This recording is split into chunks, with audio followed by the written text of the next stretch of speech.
Good afternoon and welcome to the Operator Relief Fund podcast series, Stories with an Impact, powered by Carasoft. We are once again on location in Northern Virginia at Carasoft. Today's story is a little different. We have Jeff Conroy, CEO of the Operator Relief Fund, but he is a man who really doesn't necessarily need this position, and we're going to kind of get into why. I do want to start with something light. Jeff and I were having coffee this morning, and his beautiful wife Jen was there, and as we were leaving, she made a comment that today you're wearing pants, and that was a significant milestone in the week. What is that a seasonal thing, or just more a testament to, half foot in retirement life, half foot in corporate life? I think it's just generally a goal. If I can wear pants a few times a week, that's good. Shorts most of the time. I'm like an old high school football coach. I love it.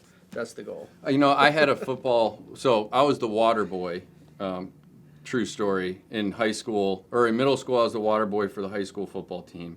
Our football coach in just south of Cleveland, Ohio, 2 feet of snow, he's always wearing shorts, right? It's just a shorts thing. I get it. I love it. So January, same thing. I got it. Yeah. I got it. I love that. So these are for you. Thank you. You're a gentleman and a scholar. What I want to start with, Jeff, is kind of what created the man, right? And so you have a strong entrepreneurial drive. You've obviously created companies, and you've been very successful with that. What was the life like, maybe college years or even before college years? What was that entrepreneurial drive, and where did that come from? Well, okay. Great question. I'll start even sooner. I mean, I grew up in an entrepreneurial family. Both grandfathers had their own businesses. Dad had business interests that he was always trying.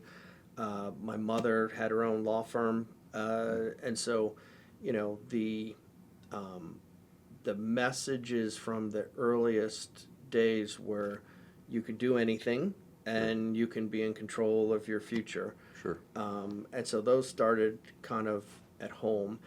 I would say a lot of my business interest and business drive was also formed just from growing up a middle class kid who was aware that resources were tight. Sure. And I think from very early on, I wanted to figure out how to not have those problems. Sure. And that kind of formed a big part of my life.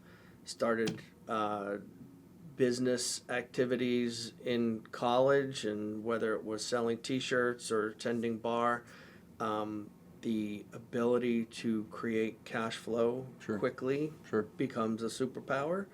And then, I also, out of college, combined an interest in biology and science with business and finance, and that set me on what was the next kind of 30 years of life science, biotechnology, the intersection of science and business, and starting companies.